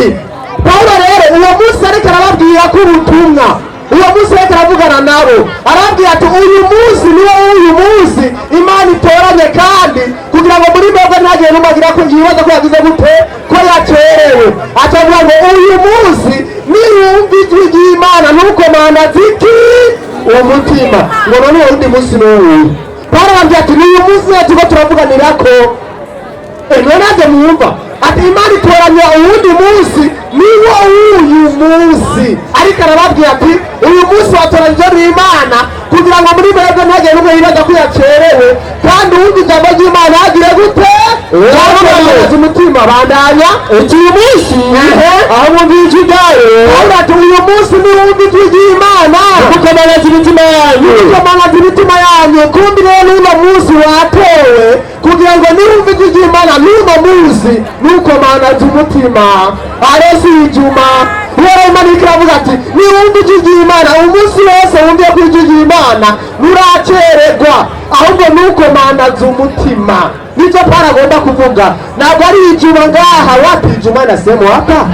Ariko Pawulo avuga ati uyu munsi niwumva ijwi ry'Imana. Umunsi ariko aravugana nabo. Niwumva rero iri jambo ariko ndababwira ribakoze ku mutima, nukomanaza umutima. She kubera kugoreka inyandiko nk'iyi bisobanuye uza gushushanganya abantu mu mitwe ngo bagende biremera agatima ngo ijuma ni umurongo umwe muri Korowani nawone nushikira ko itwara umusirikiro ngo cyangwa iteko ry'Imana uhari mu gihe isabato muri Korowani ari 120 120 ku isabato muri Korowani. Ariko ijuma umurongo umwe, kandi nawone niwemera ko ijuma ari umunsi w'ikiruhuko cy'Imana, wari umunsi w'isoko, siku ya biashara. Walipokuwa kama biashara vimenoga, watu wanaendelea kuchuruza, ndipo Mtume Muhammad akawaambia nyinyi wakiita ya ngano huko, acheni biashara, nendeni kwanza kuomba, kwa sababu walikuwa wakibaki kwenye biashara masokoni, watu wanamsahau Mwenyezi Mungu. Hii sio amri ya Mwenyezi Mungu, ilikuwa ni onyo Mtume kwa watu ambao wanabaki kwenye mikeke huko na manjombo. Korowani kabiri 65 maelezo. Hapo shaka uliza ngo sasa ngo sabato ngo lisobanuriki. Je, uronga international muzima ngo ngo sabato ngo kuruhukiki Korowani sikuyishura. Akavuga gute? Na nyinyi bila shaka namwebwe ataneka maelezo hapo agera kwa karongo, namwebwe ataneka mliacha wale waliopindukia mpaka katika siku ya Sabato. Ngo mwaramenye kwanza waliopindukia mipaka. Jamani, mambo naelewa Kiswahili na nyinyi wa Tanzania, waliopindukia mipaka ngo muze mumenye kwanza zabamwe barenze imbibe. Kumbi kona ni Sabato nukurenga imbibe z'Imana. Wapi ijuma nukurenga imbibe z'Imana? Endelea. Siku ya ibada kwanza, siku ya Sabato Korowani na kujibu ni siku ya ibada na mapumziko. Ni siku ya ibada na mapumziko. Siku ya Jumamosi, siku ya Jumamosi, sio siku ya Ijumaa, bali ni siku ya Jumamosi, ni siku ya mapumziko moja. Pili, siku ya ibada. Wewe, assalamu alaykum wa rahmatullahi wa barakatuh. Wa alaykum assalam wa rahmatullahi wa barakatuh. Mimi nadhani swali langu niliweka dogo tu kwamba Ibrania anasema Mungu alinena siku ya saba sehemu fulani, akaeleza na masharti aliyoweka, kisha Mungu akaondoa hiyo siku akaweka siku nyingine. Lakini sijui kama mmeisikia hiyo siku nyingine. Mmeisikia? Hakuna. Akaanza kuleta malalamiko. Sisi hatuwezi kufananisha Sabato na Ijumaa hata siku moja, kwa sababu tunajua siku ya Ijumaa na sio Ijumaa tu. Waislamu wanasali swala 5 na siku ya Ijumaa kuna ujumbe maalum wanaenda kupokea, waende kufanya ibada zao, shughuli zao kama kawaida. Ijumaa ni siku ya sala, ndivyo Qur'ani inavyosema. Sasa usitulazimishe kutufananisha wewe na sisi, nani bora zaidi. Wewe ndio tunahangaika na wewe, kwa sababu wewe hujajua kama hii sabato ipo au imekufa. Qur'ani inasema sabato ilikuwa siku ya ibada na mapumziko. Neno ilikuwa katika Kiingereza, japokuwa wewe unanikosoa mimi, wewe hujui hata kimoja. Katika Kiingereza kuna maneno, kuna future tense na past tense, wakati uliopita na wakati uliopo.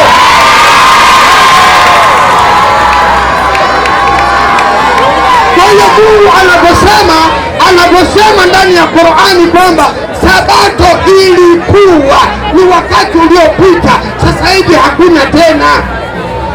Aliyekuja kuileta sabato iingie tena duniani, sikiliza sasa, umenielewa sijui? Aliyekuja kuileta sabato na Mungu kaifuta akaja kaihuisha ni mwanamke wa kisabato anaitwa Ellen White. Huyu ana pua imelemaa na jicho chongo, kule Marekani ndio aliyeianzisha sabato, hawa kaipokea, sio Mungu. Mungu alishafuta, nimefuta sabato zangu zote hizi zinazoendelea. Hii sabato inaendelea, sio ya wanadamu wala sio ya Mungu. Msikilize Yesu mwenyewe. Yesu, kuna msabato hapa anatung'ang'ania juu ya sabato. Wewe unasemaje? 2:27 Marko. Inasema mwenyewe, huyo ndio mwenye sabato mwenyewe, unahangaika nini? Inasema akawaambia, sabato ifanyika kwa ajili ya mwanadamu. Sikiliza maneno. Tatizo anajua wa ndugu zangu, Kiswahili ndio kinachowapa tabu. Yaani Kiingereza wakielewi na Kiswahili nacho kinawapa tabu. Ili kujua kinawapa tabu, sikiliza haya maneno ya Yesu. Akawaambia sabato ifanyika kwa ajili ya mwanadamu. Yesu anasema sabato ilifanyika kipindi hicho, sio sasa. Yeye mwenyewe Yesu anajua sabato hamna kabisa. Ndio maana siku ya sabato alikuwa anaponya wale wagonjwa, anatoa ng'ombe waliotumbukia kwenye misingi. Wakimuuliza, Bwana, mbona unafanya kazi siku ya sabato? Anawaambia hivi, hii ililetwa si kwa ajili ya wanadamu. Soma. Si mwanadamu kwa ajili ya sabato. Sio mwanadamu kwa ajili ya sabato. Wewe mwanadamu kiitumikia sabato unakosea, kwa sababu hii ilishafungwa. Yesu anasema sio mwanadamu kwa ajili ya sabato. Wewe mkeo anaumwa unamwacha ndani kwa sababu ni sabato, huwezi kumpeleka hospitalini. Inawezekana kweli? Haiwezekani. Maana hata ukimpeleka umevunja masharti ya nini? Ya sabato. Gari imeharibikia njiani, usitengeneze, iache idalo hapo hapo mpaka siku ya pili. Unaweza umenunua gari lako milioni 20, 40 ukaliacha polini kwa sababu ya sabato. Mbona tunadanganyana hivi vitu? Rudia hiyo aya tena tumsikilize Yesu. Akawaambiaje? Sabato ilifanyika kwa ajili ya mwanadamu. Sabato ilifanyika kwa ajili ya mwanadamu, si mwanadamu kwa ajili ya sabato. Sio mwanadamu kwa ajili ya sabato. Unaacha kutafuta hela eti kwa sababu ya sabato. Ndio maana Mungu alipoileta Ijumaa akasema, mkimaliza kuswali tawanyikeni katika ardhi mkatafute riziki yenu na watoto wenu, msijifunge. Hawa wanaojifunga wamesoma kitabu gani? Unatuletea hapa maneno mengi, unatuletea mambo mengi. Yesu mwenyewe anajua sabato ililetwa kwa ajili ya mwanadamu. Mwanadamu akaikataa. Yesu akasema si mwanadamu kwa ajili ya sabato. Ellen White ambaye ndio kiongozi wa wasabato ni mwanamke huyu, tena Marekani. Pua yake alipata ajali na ana jicho chongo, ndiye aliyekuja kuanzisha sabato. Leo mpaka Warundi hapa wanataka kuota mapembe kwa ajili ya huyo mwanamke. Mnamwacha Mungu, mnamkamata mtu ambaye ameleta sabato na Mungu amesema ameshaifuta. Ndio maana mimi nikauliza, hii siku ingine iliyowekwa, msikae tu mnashangilia kwa haleluya haleluya. Hiyo siku gani? Sijapata jibu, zaidi ya kelele. Wazaramo wanasema zirongwa mbali, zitendwa mbali, yani maneno mbali na vitendo mbali. Salamu alaikum. Uyu twita Jumamosi mu Giswahili cyane samedi mu Gifaransa cyane abantu bamaze kumenyera ngo wa gatandatu bamaze kumenyera ibyo. Wale walioitalifiana kwa ajili yake. Imana ivuze ngo uwo munsi wakiriweho cyane cyane ngo abantu bagiye bayihakana, waliyetalifiana bagiye bayihakana bandanya na hakika Mola wako mlezi bila shaka watanyeka uhoraho Imana yawe umurezi wawe atanyeka atahukumu baina yao siku ya Kiyama, azobacira urubanza ku munsi w'imperuka katika yale waliokuwa wakitalifiana kuri icyo kintu bagiye bahakana. Ahakora babivuze ngo isabato abantu bagiye bayihakana, uhoraho Imana azobacira urubanza ku munsi w'imperuka. Ikibazo cyanjye rero ni iki, ko abagiye bahakana isabato uhoraho Imana azobacira urubanza ku munsi w'imperuka, ariko Korowani ivuze none duhakane isabato twemereye ijuma. Ubwo guhakana isabato bisubira ngo ni kwitega urubanza ku munsi w'imperuka. Ikibazo cyanjye ni iki, duhakane isabato twemereye ijuma? Urambwira ati yego isabato heba ubu dufashe ijuma, cyangwa urambwira ati oya ijuma ntuyijyeko bandanya isabato nicyo cyageze cy'Imana. Basi uzo rubishuye jewe urumva ko bisanzwe nicyo nabaliza. Assalamu alaikum warahmatullahi wabarakatuh. Wa alaikum salam warahmatullahi wabarakatuh. Anasema swali lake, nataka nijibu hili swali kwa sababu nilikujibiwa dakika moja tu, alafu dakika 6 zibakia niseme maneno yenye msingi hapa. Watu waliopewa sabato wakaikataa sabato, Mwenyezi Mungu amechukua ahadi ya kuwaingiza katika moto wa Jehannam. Ahadi amechukua Mwenyezi Mungu, lakini tayari hapa duniani alishaanza kuadhibu, na ndio maana kuna wengine waligeuzwa nyani na wengine wakageuzwa nguruwe, tena wadhalilifu. Kwa hivyo walioikataa sabato walishaadhibiwa, na kwa makundi yao bado hawana salama. Watakapofika mbele ya Mungu wataadhibiwa, kwa sababu sabato walishainajisi. Baada ya kuinajisi sabato, Ibrania 4:4 imesomwa na mzee Ruvanda. Mungu anasema alinena siku ya saba mahali fulani, lakini kwa sababu ya kuasi kwao aweka tena siku fulani. Kwa hivyo Mungu aliyewalaani walioinajisi sabato ameweka siku nyingine badala ya siku ya saba. Siku ya saba ndiyo hiyo sabato, Mungu aweka siku fulani nyingine. Maana yake ili umheshimu Mungu, sasa uhame na Mungu. Amewapa watu hiki, wamekipuuzia, Mungu akawalaani, akakiondoa kile kitu, akaleta kingine ili uwe timamu, uende huko kwingine alipokupeleka Mungu. Hapo utakuwa sawa sawa. Lakini uking'ang'ania kule kule, maana yake wewe unakuwa mpinzani mpya, unaendelea kumpinga nani? Kumpinga Mungu. Hapo moto utakuhusu. Kwa wale wanaobakia Jumamosi, maana yake wanaitafuta laana ya Mungu, kwa sababu Mungu alishaiondoa siku ya Jumamosi. Na ndio maana mzee Ruvanda akaja akasema, tajeni hiyo siku nyingine. Siku gani? Mpaka umeshuka hapa umeshindwa kuitaja. Sasa si ndio tunakwambia hiyo siku nyingine imeletwa kwa wanadamu, ni siku ambayo aliumbwa mwanadamu. Wakristo waliosoma, Waislamu na watu wote wanakubali mwanadamu ameumbwa siku ya Ijumaa, kwa sababu ndio kiumbe cha mwisho na ndio siku ya mwisho ya Mungu kuumbia, siku ya Ijumaa. Baada ya kuumbwa mwanadamu hakikuumbwa kiumbe kingine chochote. Mungu aliweka siku yake, watu wameikataa. Mungu akawarejesha katika siku yao tukufu ya kuumbwa kwao, akasema sasa hii hapa 62:9 Qur'ani. Mungu anasema idha nudiya liswala min yaumil jumaa fasau ila dhikrillah, ikiadhiniwa kwa ajili ya swala siku ya Ijumaa, acheni mambo yote mwende mkamwabudu Mwenyezi Mungu. Kwa siku iliyopo duniani sasa hivi ya kuabudia ni siku ya Ijumaa. Jumamosi ilishaondolewa. Hapo nafikiri nitakuwa nimekwenda katika majibu moja kwa moja. Mkitaka kuelewa kwamba hawa ni wanafiki. Ukristo leo una madhehebu mengi, ili asiwe na akili timamu za kujua hili jambo. Papa wa Vatican kaelewa kwamba Jumamosi imekataliwa, kaenda Jumapili. Lutheran wameenda Jumapili. Hawa tu wa Sabato katika madhehebu mamia ya madhehebu ya Kikristo eti wao ndio wamezingatia, lakini hawa ni wanafiki. Na nataka nikupe mifano ya wazi. Burundi siku ya usafi ni juma ngapi? Juma ngapi? Jumamosi. Wanafanya usafi au hawafanyi? Hao wanafiki. Sasa si ni kazi hiyo? 5:14 Kumbukumbu la Torati. 5:14 Kumbukumbu la Taurati. Soma hiyo, sikilizeni vizuri.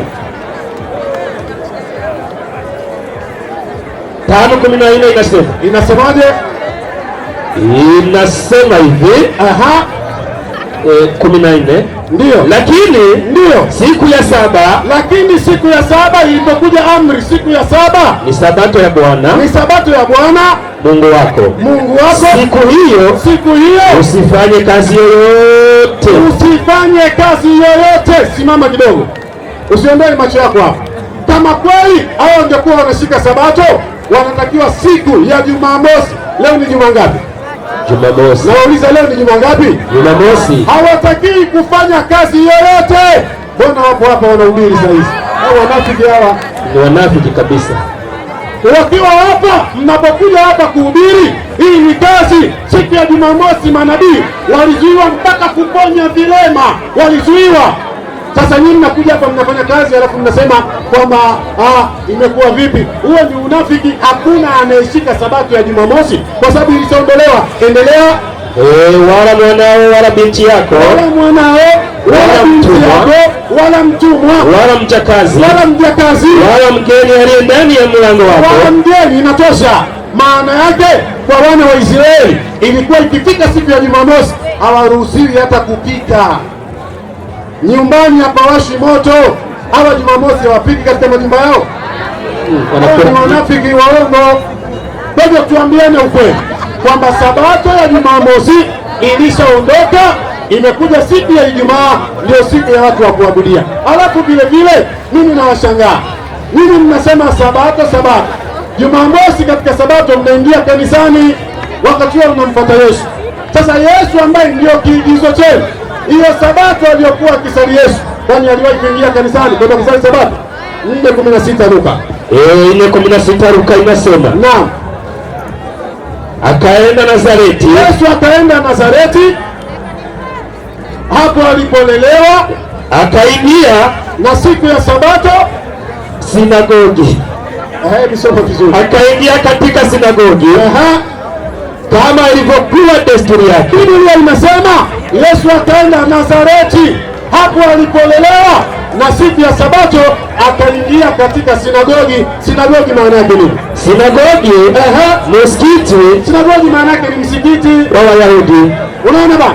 Kwa Yesu siku ya sabato alikuwa anaenda hiyo sabato, kabla haijaahirishwa, kabla haijabadilishwa. Yesu alikuwa anaisali katika msikiti. Aliye wa Kristo Jumamosi kwenda kanisani, sabato kanisani. Mmepata mafundisho hayo kutoka kwa nani? Mafundisho ya kwenda kusali sabato kanisani mmeyapata kutoka kwa nani? Tumsalie Mtume Muhammad. Waislamu tumsalie Mtume Muhammad. Ndugu zangu katika imani ya Kiislamu, leo mimi mada tumefarijika sana. Nimekuenda na kutoka bana. Sababu chungulia bana. Waislamu mnapimsa. Bora wanapimsa sasa. Mwanza mutekereze kwanza, mutekereze. Uyu mugabo namuteze umutego kandi umutego awugwamwo. Ubwa mbere kwanza yavuze ngo Yesu yinjiye muri sinagogi, ngo kandi sinagogi ngo maana yake msikiti. Simba amesema nakurudisha kwa Kiarabu. Msikiti kwa Kiarabu unaitwa masjidu. Wende genda mrefu msikiti yote amesema masjidu, ndio jambo la mpepo. Lakini sinagogi kwa Kiarabu inaitwa swala tu. Sasa swala tu ni tofauti na masjidu.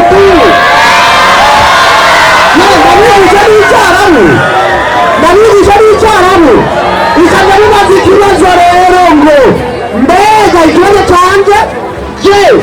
tuiache Sabato tuikubali Ijumaa? Mbega tureke Sabato twemere Ijumaa? Yakiavuga ngo ego tureke Sabato twemere Ijumaa kubera uwo munsi Imana yaremeye ko umuntu siko yavuze.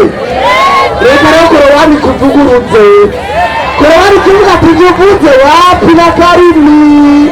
Korowani ahanyira 16 wana barike ijana na amajana 24 maelezo hapo vipi? Unaomba ikisema sikiliza shehe, Korowani na kukosoa inasema nini? Wala sio kuitukuza siku ya Ijumaa. Umbiliza Korowani mzango na habari kweza Ijumaa na kuacha Jumamosi na tukareka Jumamosi kama ilivyo katika Uislamu. Waislamu walikora wewe nimekutega ukadibukia. Sasa hii ndio mataifa sasa una mahabibu. Hii ndio kimataifa una mahabibu. Kwa wani nasema wala sio kutukuza Ijumaa ukaiacha Jumamosi kama ilivyo katika Uislamu. Korowani na kupinga kabisa. Sasa tukubali maneno yako ama tukubali maneno ya kidini Mtume Muhammad sallallahu alaihi wasallam? Je, tukubali wao shehe? Umunubuza hizo hoja tukwemere. Muhammad avuze ngo yukareka Sabato wemeze Ijumaa nuko Abasilamu babikoze ati wobupfuye wobugoye dehori Korowani avuga gute? Korowani dehori Korowani unaenda kisema sikiliza dehori Korowani. Yesu mliza Yesu na mkosore muri Korowani. Yesu kana wafuasi wake yabaje nini mwazi baini kabla ya kutoka kaburini imisi mirongine amaza kufahamu lakini bariku ya Yesu hakusibitu Yesu ndiye zaidi rubusi barikiwa na Mungu rubusi Sabato waweza jioni Imana niko Korowani munsi ati Yesu ndiye zaidi vite Korowani muzatu Yesu ndiye zaidi rubusi Sabato ina msaidia uongo shehe kandi nanga maramare ndio nimuza makungu bisa hapo unasema nimekisema siku ya Sabato. Sikiliza siku ya Sabato umuzi wa Sabato yani Jumamosi mbele ni musi wa Jumamosi inaitwa Sabti Kiarabu. Kwanza kwa Kiarabu inaitwa ya umuri Sabti, bimana ya umuri maana yake siku Sabti, siku ya Sabato. Shabbat Kiyahudi, Sabato kwa Kiyahudi, Sabato Kiingereza, Sabato Kiingereza na Sabato Kiswahili. Tena kwa Kiswahili inaitwa Sabato. Maana yake mapumziko. Ikisigura ikiruhuko. Korowani inasema. Mada inasema ipi siku ya mapumziko na amri ya Mwenyezi Mungu? Korowani inajibu ni siku ya Sabato kwa Kiarabu ya umuri Sabato. Jamani, mpaka tufundishe na Kiarabu mlikuwa mnatuma sonza kabiri 60 na kabiri habwahite maelezo kabiri 60 na kabiri haya majambo avuga ngo naenda kisema wale walioamini ngoja bizere kabiri 35 haravuga ngo na nini bila shaka watanyeka namwe unajua wale waliopindukia mpaka katika siku ya Sabato wale barenzi mpaka bakagonyera Isara siku ya ibada na mapumziko umunsi wo gusenga siku ya Jumamosi umunsi wa Jumamosi umunsi w'Isabato umunsi wo gusenga ukaba n'umunsi w'ikiruhuko ushika ku munsi wa Jumamosi sio kutukuza Ijumaa ukaiaga Sabato kwa mujibu wa Korowani. Salamu alaykum wa rahmatullahi ta'ala wa barakatuh. Wa alaykum salaam wa rahmatullahi ta'ala wa barakatuh.